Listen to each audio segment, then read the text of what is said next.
नागपुर महानगर पालिका में नई नेतृत्व टीम ने औपचारिक रूप से काम संभाल लिया है। नवनिर्वाचित महापौर नीता ठाकरे, उप महापौर लीलाताई हाथीबेड़े और सत्ता पक्ष नेता नरेंद्र बोरकर ने भव्य कार्यक्रम के बाद पदभार ग्रहण किया। समारोह में पालक मंत्री चंद्रशेखर बावनकुले, कई विधायक, पूर्व महापौर, भाजपा पदाधिकारी और बड़ी संख्या में कार्यकर्ता उपस्थित रहे। पदभार संभालने के बाद विभिन्न प्रतिनिधि मंडल ने महापौर से मुलाकात की। इसके बाद महापौर ने अपनी पहली प्रेस कॉन्फ्रेंस में शहर के विकास, स्वच्छता, मूलभूत सुविधाएं और नागपुर के दीर्घकालीन विजय पर प्राथमिकताएं साझा की। अब शहर की निगाहें नई टीम की कार्यशैली और फैसलों पर टिकी है। मागील 15 तारखेला महानगरामध्ये इलेक्शन्स झाले।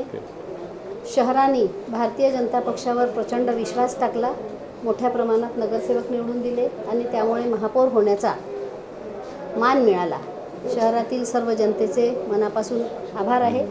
हे करत असतानाच आमचे नेते माननीय नितीनजी गडकरी, माननीय फडणवीस, आपले सीएम फडणवीस साहेब, आमचे सर्व शीर्षस्थ नेते, शहराचे अध्यक्ष दयाशंकरजी तिवारी, आमचे सर्व आमदार मते साहेब, खोपडे साहेब, दटके साहेब,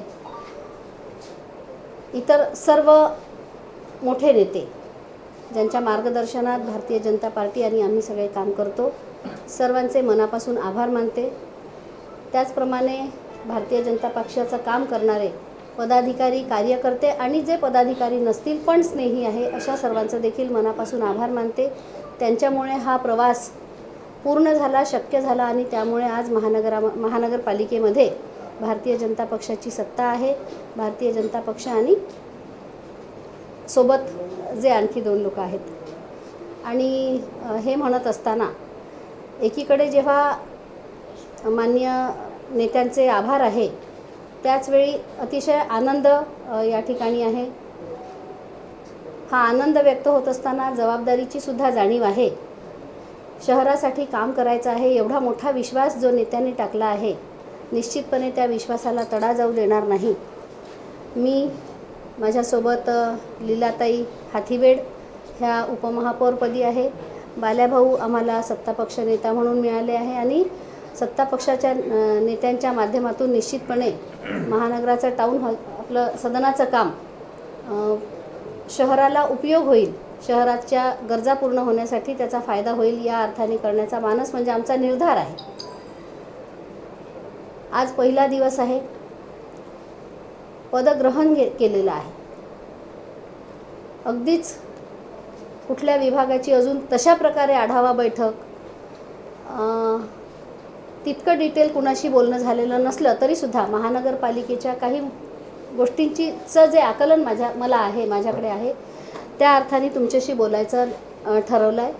आणि म्हणून हे ठरवताना जसं महानगरपालिकेमध्ये समजा मी असं समजते की तुम्ही हे विचारणार आहात की तुम्ही साधारणतः कुठल्या गोष्टी काय करणार, काहीतरी अजेंडा असेल असा तुमचा प्रश्न आहे असं मी गृहीत धरते। आणि त्या अर्थाने मला असं म्हणायचं आहे की समजा महानगरपालिकेमध्ये आता महापौर म्हणून आणि आम्ही सगळे मिळून जेव्हा काम करणार आहे तर येथील शिक्षण विभागाचा जो विषय आहे, शिक्षणाच्यामध्ये आपल्या इथे जसं याच्यापूर्वी देखील म्हणजे आज पदग्रहण जरी आज झालं तरीसुद्धा तुम्ही गेल्या 10 दिवसांमध्ये आपलं कुठल्या ना कुठल्या प्रकारे आपण बोलतोच आहे। खूप प्रश्न तुमच्याही मनात आहे, काही टेंटेटिव्ह उत्तरही देणं झालं आहे आणि त्यातलाच प्रश्न आहे की महानगरपालिकेच्या शिक्षण विभागाचं काय, शाळांचं काय।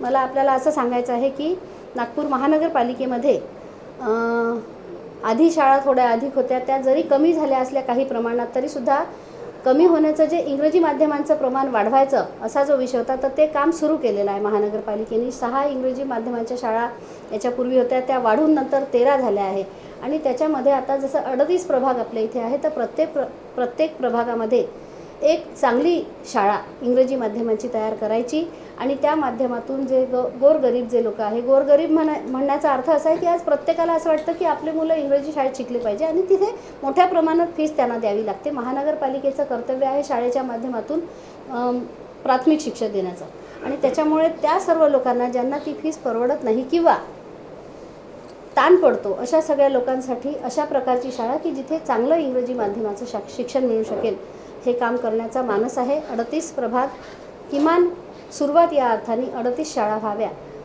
ही तयारी आहे, हा निर्धार आहे।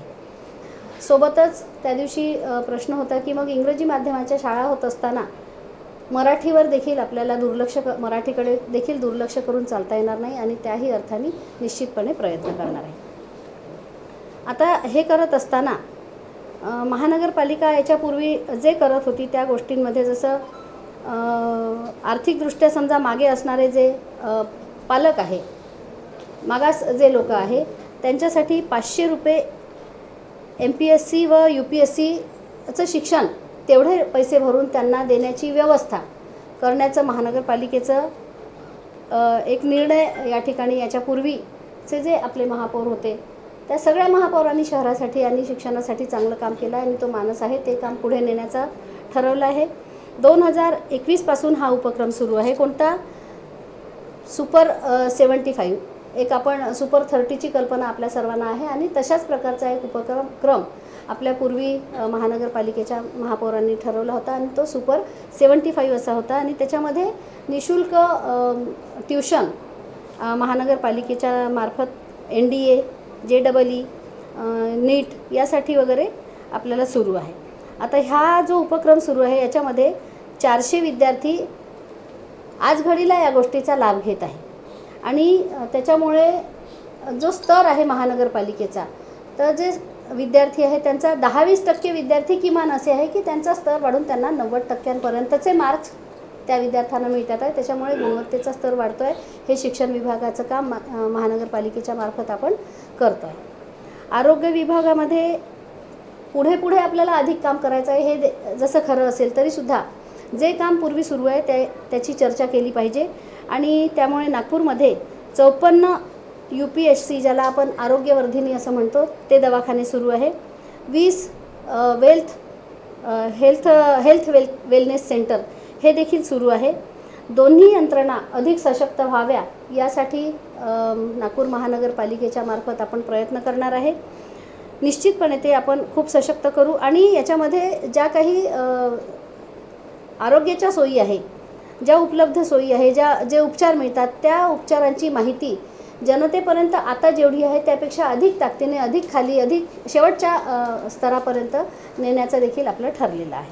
करण्याचा मानस मागील आपल्या महापौरांचा होता, माननीय दयाशंकरजींचा तो मानस एक होता. त्याच्याशिवाय नेत्रज्योती आणि नेत्रसुधार अशा 2 गोष्टी त्याच्यामध्ये करायच्या असं ठरलेलं होतं की काही समजा डोळ्यांचा तिरळेपणा असेल तर त्यासाठी ऑपरेशन आपण महानगरपालिकेच्या माध्यमातून करू शकतो का, तर ते देखील काम सुरू केलेलं होतं आणि ते आपण अव्याहत तसंच ठेवणार आहे. त्याच्याशिवाय मोतीबिंदूच्या संदर्भातला एक निर्णय करताना की आपण हे काम करतोच आहे पण त्या आठवड्यात काम तपासणी झाल्याच्या नंतर लगेचच्या लगेच त्याचं ऑपरेशन त्याच वेळी झालं पाहिजे आणि हे सगळं करत असताना शहर मोतीबिंदूपासून मुक्त करता आलं पाहिजे. हा देखील मानस जो पूर्वीचा आहे तो जे चांगले उपक्रम आहे ते निश्चित तशाच प्रकारे पुढे चालवण्याचा मानस. याच्यामध्ये आणखी एक गोष्ट आहे की 10 रुपयामध्ये नागपूर महानगरपालिकेच्या मार्फत 21 तपासण्या आरोग्याच्या आपण आधी सुरू केलेल्या आहे आणि त्याचा लाभ आतापर्यंत 14 महिन्यांमध्ये एक 1700 नागरिकांनी या गोष्टीचा लाभ घेतला आहे. एक चांगली योजना आहे आणि त्याच्यामुळे याच्यापेक्षा अधिक ताकदीने पुढील दिवसांमध्ये जास्ती लाभार्थी या योजनेचे वाढवायचे यासाठी प्रयत्न करायचा असं ठरलेलं आहे. पाणी पुरवठ्याचा विषय आपल्याला माहिती आहे. खरं म्हणजे इतक्या गोष्टी आहे की साधारणतः म्हणजे तुम्हाला माहिती आहे भारतीय जनता पक्षाच्या अजेंड्यावर आणि माननीय नितीनजींच्या सांगण्यामध्ये भाषणामध्ये नेहमी 24/7 पाणी पुरवठ्याचा विषय आपण नेहमी ऐकला आहे. तो पूर्ण झाला नाही हे जरी खरं असलं तरीसुद्धा प्रचंड मोठ्या प्रमाणात पाण्याची परिस्थिती, पाणी पुरवठ्याची परिस्थिती सुधारलेली आहे हे आपल्याला माहिती आहे. मागील काळामध्ये 40-50% ते काम झालेलं आहे. अधिक ताकदीने ते पूर्ण करण्याचा मानस आहे.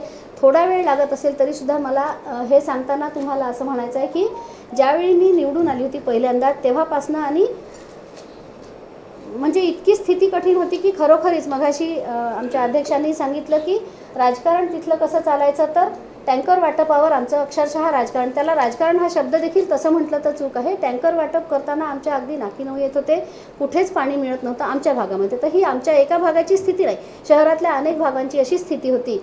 आणि त्याच्यामुळे मी स्वतः अक्षरशः रात्री 12, 1 आणि 1:30 वाजेपर्यंतसुद्धा समोर टू व्हीलर घेऊन लोकांच्याकडे मागे टँकर समोर टू व्हीलरनी ते पोचवलं आहे. आज ती स्थिती नाही. पुष्कळ प्रमाणात परिस्थिती खूप जास्त दुरुस्त झाली आहे. टाक्यांची संख्या वाढली आहे, पाण्याची संख्या, पाण्याचं माप वाढलं आहे. तर त्याच्यामुळे हे सगळं करत असताना शहरात लोकांना अधिकाधिक, खरं म्हणजे 24/7च, पण ते होईपर्यंत जो थोडा वेळ लागणार आहे तोपर्यंत त्यांच्या गरजा चांगल्या प्रकारे पूर्ण होईल एवढं पाणी पुरवठ्याचा मानस निश्चितपणे आहे, तो प्रयत्न करणार आहे. जाणं आहे त्या सर्वांना वाटते की पर्यावरणाच्या विषयाने काय करणार आहे. महानगरपालिका खरं म्हणजे नेहमी काम करत असते. पुष्कळ गोष्टी असतील, वृक्षारोपण असेल. मी स्वतः 2012मध्ये नगरसेविका असताना विषय महानगरपालिकेचा पूर्वीचाच आहे, रेग्युलरच आहे. एक रेन वॉटर हार्वेस्टिंगचा विषय आपल्याला सर्वांना ते पाठ आहे, माहिती आहे. आणि कायद्यात त्याची, म्हणजे महानगरपालिकेच्या कायद्यामध्ये त्याची तरतूदही आहे की जोपर्यंत तुम्ही हे रेन वॉटर हार्वेस्टिंग नसेल तर तुमचा नकाशा मंजूर होणार नाही, या प्रकारची तरतूद आहे. पण अनेक ठिकाणी आपल्याला असंही लक्षात येते की अनेक ठिकाणी लोकांनी ही व्यवस्था आपल्या घरी केली नाही आहे. त्याच्यामुळे ज्यांनी केली नाही त्यांच्या ठिकाणी समजा नवीन नकाशा मंजूर करत असताना ते कंपल्शन आहेच, त्याची अंमलबजावणी नीट व्हावी यासाठी थोडंसं कडक वागावं लागणार आहे, कडक धोरण स्वीकारावं लागणार आहे. प्रशासनासोबत बसू आणि चर्चा करू. 10 पट अशा ठिकाणी त्यांना समजा पूर्ण केलं नसेल ते, तर त्यांना दंडात्मक करता येऊ शकते का कारवाई याची चर्चा करणार आहे. आणि चर्चा करून निश्चितपणे काही ना काही प्रमाणात ते कारवाई करण्याची गरज आहे. कारण आज आपल्याला माहिती आहे की जमिनीची भूजल पातळी जी आहे ती फार खाली चाललेली आहे. आणि त्यामुळे हा एक महत्त्वाचा विषय माझ्या मनात आहे. शहरात हा राबवण्यासाठी प्रयत्न करणार.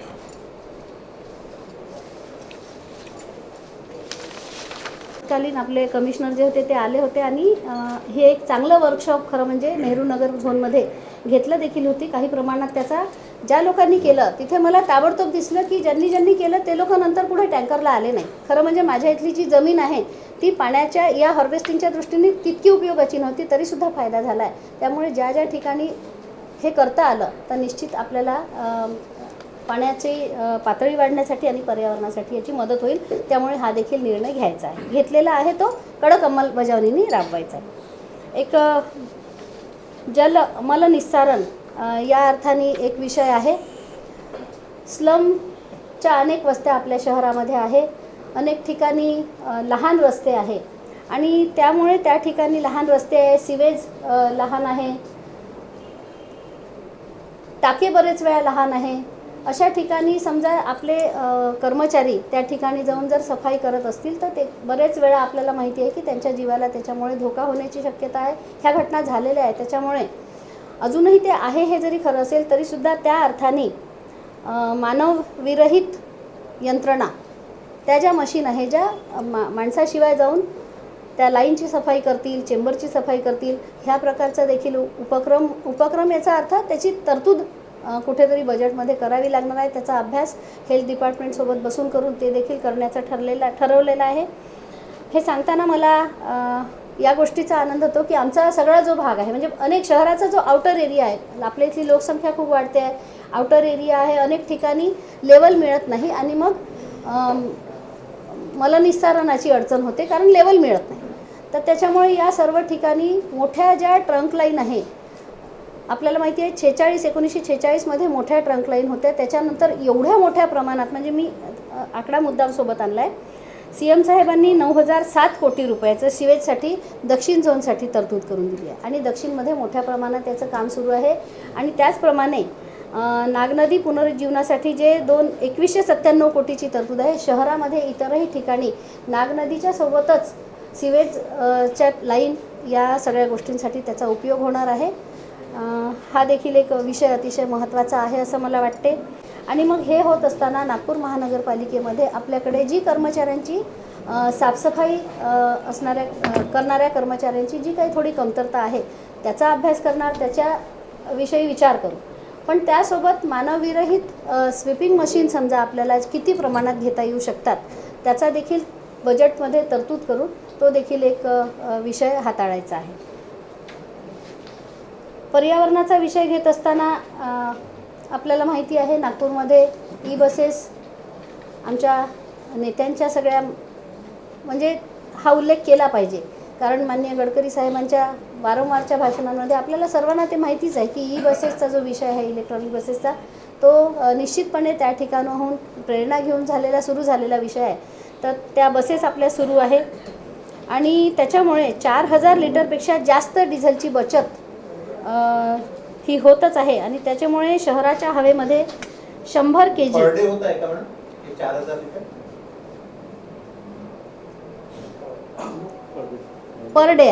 पर डे आहे 4000 लिटर पर डे. त्याच्यामुळे 1000 साधारणतः पार्टिकल्स जे तयार होतील हवेमध्ये तर ते कमी करण्याचा कमी झाल्याचा रिपोर्ट महानगरपालिकेचाच तो रिपोर्ट आहे. तर त्याच्यामुळे पर्यावरण चांगलं राहण्याला मदत होणार आहे. कार्बन मोनॉक्साईडचं प्रमाण देखील याच्यामुळे कमी होत आहे. हा देखील रिपोर्ट ऑफिशियल आहे, महानगरपालिकेचा आहे. हे देखील काम आज महानगरपालिका करते आहे. मियावाकी म्हणून जी पद्धत एक शहरामध्ये आपण काही ठिकाणी राबवली आहे, माझं व्यक्तिशः त्या ठिकाणी जाणं झालं नसलं तरी निश्चित ताबडतोब म्हणजे अगदी खूप नजीक लवकरच्या काळात मी त्या ठिकाणी भेट करणार आहे. पण मी माहिती घेतली असता मला कळालं की 1.5 लाख झाडं त्या माध्यमातून आपल्या इथे त्याचं झाडांचं प्रमाण वाढलं आहे. तर ही जर पद्धत अशी चांगली असेल तर निश्चितपणे 1.5-2 लाख झाडं आणखी पुढील 5 वर्षात वाढवण्यासाठी याच पद्धतीचा अवलंब करण्याचं हे देखील ठरवलेलं आहे. आत्ता शहर काही ठिकाणी नागपूर सुधार प्रन्यासच्या तर्फे त्या उद्यानांची व्यवस्था पाहतो. त्या आणि इतर अनेक उद्यानांमध्ये NGOच्या मार्फत जे आपले इंडस्ट्रियलिस्ट असतील त्यांच्यामार्फत त्यांची मदत घेऊन त्या उद्यानांची देखभाल दुरुस्ती हे करण्याचा देखील मानस आहे. शिवाय समजा असं म्हणाल की मग त्यातनंच करायचं आहे तर मग आपलं काय तर नाही, महानगरपालिकेच्या बजेटमध्ये सुद्धा या गोष्टीची तरतूद निश्चितपणे करावी लागणार आहे. ती आतापर्यंतही होत आली, पुढेही होत राहणार आहे.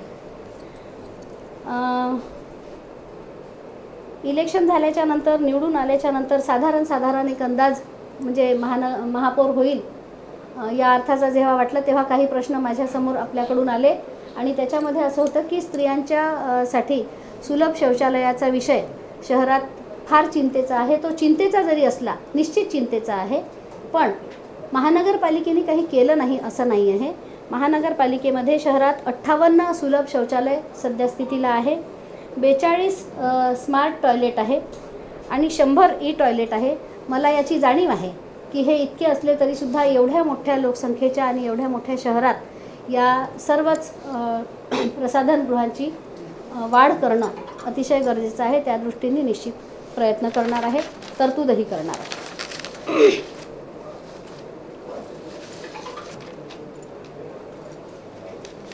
ज्या महिलांसाठी सुरक्षिततेच्या दृष्टीनेच त्याची रचना झालेली आहे. या बसेसमध्ये CCTV कॅमेरे आहे, या बसेसमध्ये पॅनिक बटनची व्यवस्था आहे. त्याच्यामुळे महिलांच्या सुरक्षिततेच्या दृष्टीने सुद्धा आपण महानगरपालिका म्हणून पाऊल उचललेलं आहे आणि पुढीलही पुढल्या काळामध्ये देखील अधिक ताकदीने हा प्रयत्न आपण ह्या बसेस वाढवण्याचा देखील ह्या बसेस देखील वाढवू. आणखी याच्यात काय आपल्याला अधिक महिलांच्या सुरक्षिततेसाठी करता येईल हे सुद्धा प्रशासनासोबत आणि आपल्यामार्फत आपण लोकशाहीचा चौथा स्तंभ तुमच्यामार्फत अनेक सगळ्या सूचना येणार आहे. हे सगळे मिळून आपण निश्चितपणे करणार आहे. महिलांसाठी जसं म्हटलं की तर पूर्वीच महानगरपालिकेच्या मार्फत चालू आहे की उद्योजिका मेळावा आपल्याला माहिती आहे. अर्चनाताई डेहनकर होत्या आपल्या महापौर. आत्ता अगदी रिसेंटली रेशीमबागमध्ये उद्योजिका मेळावा झाला. माननीय CM साहेब आणि गडकरी साहेब म्हणजे हा उद्योजिका मेळावा अतिशय उत्तम MSME तर्फे मार्फत अनेक स्किल डेव्हलपमेंटचे कार्यक्रम राबवले जातात. त्याचा आणि महानगरपालिकेची सांगड घालून देखील आपल्या बचत गटाच्या महिलांना आपल्या एकत्रित असणाऱ्या ज्या प्रकारे समूहाने एकत्र होत असतील महिला त्या महिलांना स्किल त्यांचं डेव्हलपमेंट होईल आणि आर्थिक स्वावलंबन होऊ शकेल या अर्थाने देखील प्रयत्न करायचा आहे. एक नंदाताई जिचकार आपल्या महापौरांच्या त्यांच्या काळामध्ये जिजाऊ उद्योग संकुलाचा एक प्रोजेक्ट होता, तो देखील पूर्णत्वास आहे असं कळते. माझं अजून वैयक्तिक जाणं त्या ठिकाणी व्हायचं असलं तरीसुद्धा महिलांना मार्केटिंगचा अनुभव यावा आणि त्यांना हक्काचं मार्केटिंगसाठीचं स्थान मिळावं, हा त्याच्यामागचा जो उद्देश आहे तो निश्चितपणे आपण पुढे नेणार आहे. महिलांच्या आरोग्याच्या विषयाने कॅन्सर डिटेक्शन कॅम्प घ्यायचे, ते जे सुरू आहे, आधी सुरू आहे, त्याचं प्रमाण वाढवायचं आहे. UPHC जे सेंटर आहे ते वाढवणं, ते देखील त्याच्यामागचा एक हेतू आहे, ते करायचं आहे. मी महिला आयोगात काम करत असताना मला ज्या काही 2-4 म्हणजे ज्या काही गोष्टी कळल्या त्याच्यामधली एक गोष्ट अतिशय प्रकर्षाने जाणवली की जरा बेवारस असं म्हणू शकतो, अशा ज्या महिला आहे ज्या रात्री शहरात कुठेतरी अवेळी फिरतात, त्यांना निवाऱ्याची व्यवस्था होत नाही, तर त्यांच्यासाठी निवाऱ्याची व्यवस्था, विशेष निवाऱ्याची व्यवस्था ही महानगरपालिकेच्या माध्यमातून करण्याचा मानस आहे. सरकारकडे ह्या गोष्टीची पूर्वीच तरतूद आहे, तिच्यामध्ये देखील सांगड घालून ही व्यवस्था महिलांसाठी करावी असं वाटतंय. एक जिमचं प्रचलन, म्हणजे त्याला प्रचलन असं म्हणू नये, ती आत्ता गरज आहे. आणि खरं म्हणजे पुरुष आणि महिलासुद्धा जिममध्ये स्वतंत्ररित्या जातात, आपल्या आरोग्यासाठी बळकटी व्हावी आरोग्याची म्हणून काम करतात. माझ्या मनात असा मानस आहे की किमान 6 विधानसभा ज्या आपले क्षेत्र आहे तिथे महिलांसाठी जिमची किमान एका विधानसभेत एक अशी सुरुवात, आणि मग ते वाढत जाणार आहे निश्चित, कारण जे जे चांगलं असेल ते पुढे वाढत जातं. तर त्याच्यामुळे त्यांच्यासाठी अशा प्रकारची जिमची व्यवस्था एका विधानसभा क्षेत्रात किमान एक ही पण एक व्यवस्था करायची आहे. त्याच्यामध्ये चांगल्या प्रकारची खेळण्याची व्यवस्था, कारण आत्ता मैदानं तितक्या मोठ्या प्रमाणात मोकळेपणी खेळता येत नाही, त्यामुळे स्टेडियमच्या अंतर्गतच खेळाची नीट व्यवस्था करून त्या ठिकाणी खेळाची आवड आणि ती गरज भागवण्याचं काम देखील महानगरपालिकेच्या माध्यमातून करायचं आहे. एक झोपडपट्टी धारकांसाठी पट्टे वाटपाचा विषय भारतीय जनता पक्षाने अतिशय संवेदनशील पद्धतीने हाताळला आहे. आमचे नेते माननीय दोन्ही नितीनजी गडकरी, देवेंद्र भाऊ आणि आमचे सगळे आमदारही, माननीय सत्तापेक्ष नेता, त्यांनी आपल्या भागामध्ये देखील झोपडपट्टी धारकांना मोठ्या प्रमाणात पट्टे वाटप केलं आहे. तर हा जो विषय आहे हा होतो आहे, रेग्युलर चालू आहे, पण त्याच्यात वैयक्तिकरित्या अधिक संवेदनशीलतेने लक्ष घालावं असंही माझ्या मनात आहे. एक गोष्ट आणखी आहे, त्या महिला आयोगामध्ये काम करताना पुष्कळ गोष्टी शिकायला देखील मिळाल्या. तर त्याच्यामध्ये आपल्या इथे खूप सारे लोकल मॉल आहे, बायका तिथे जातात, त्यांची खरेदी अमुक तमुक हे सगळं जे असतं, सुलभ शौचालय वगैरेचे जे विषय सुलभ किंवा या मॉलमध्ये स्त्रियांच्यासाठी शौचालयाचे विषय जसे महत्त्वाचे आहे, तसेच छोट्या बाळांच्या आईसुद्धा या ठिकाणी शॉपिंगसाठी जात असते आणि त्याच्यामुळे त्यांना नेहमीच बाळांना फिडिंग करायसाठी जी अडचण येते, तर ती देखील अडचण ह्या सगळ्या मॉलला एक कंपल्शन त्या प्रकारचं द्यावं असं माझ्या मनात आहे. आणि त्या ठिकाणी हिरकणी कक्षाची स्थापना सगळ्यांनी केली पाहिजे, तेवढी एक व्यवस्था सगळ्यांनी केली पाहिजे. आणि महानगरपालिकेच्या माध्यमातून हा आदेश गेला पाहिजे, हे देखील माझ्या मनात आहे.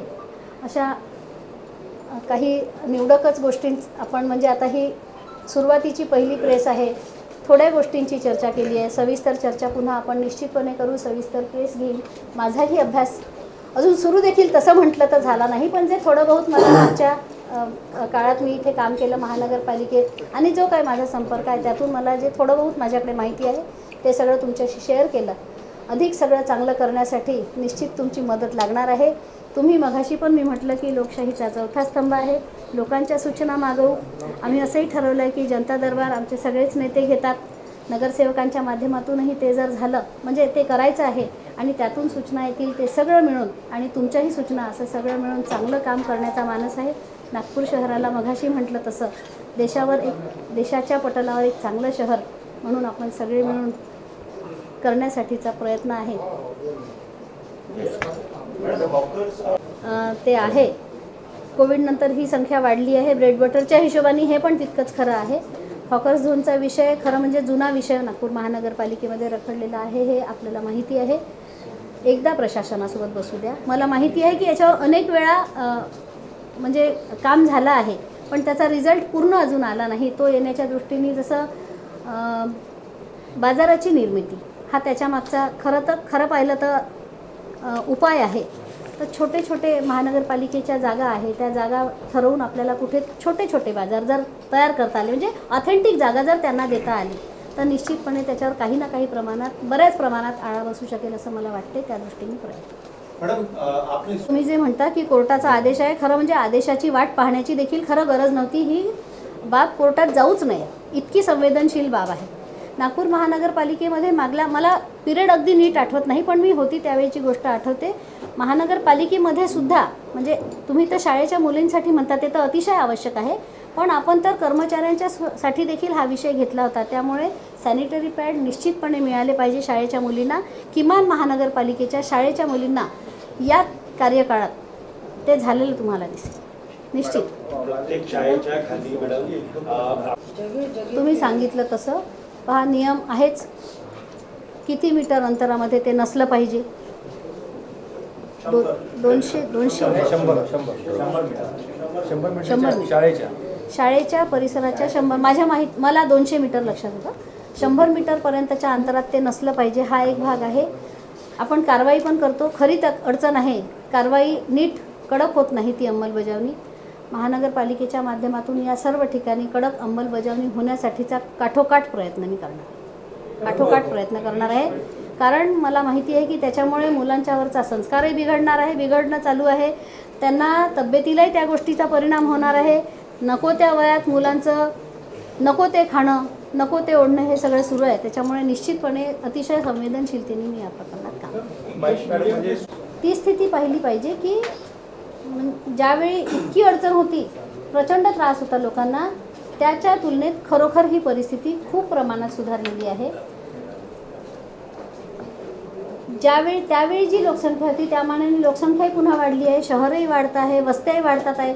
त्यामुळे तो जो पिरियड आहे तो निश्चितपणे कार्यक्रम पूर्ण व्हायसाठी अधिकचा थोडा कालावधी लागणार आहे. पण अतिशय जबाबदारीने मी हे सांगत आहे की भारतीय जनता पक्षाच्या नेत्यांच्या माध्यमातून, सरकारच्या माध्यमातून आणि महानगरपालिकेशी असलेल्या समन्वयाच्या माध्यमातून हे काम पूर्ण करण्याचा अगदी निश्चित ठरवून आहे. कार्यकाळाच्या विषयी थोडीशी झालेली म्हणजे जे तुम्ही म्हटलं ते मान्य केलं तरीसुद्धा जे प्रगतीपथावर आपण गेलो ते देखील आपल्याला टाळता नाही येऊ शकत. तुम्ही मला निसरणाचा 400 कोटींचा विषय सांगितला आहे. आत्ता घडीला मला तुम्ही म्हणता तशी आणि थोडी माझ्याकडे माहिती आहे. आपण थोडंसं थांबून ह्या गोष्टीकडे समजा उत्तर दिलं तर मला असं वाटतं की चालू शकणार आहे.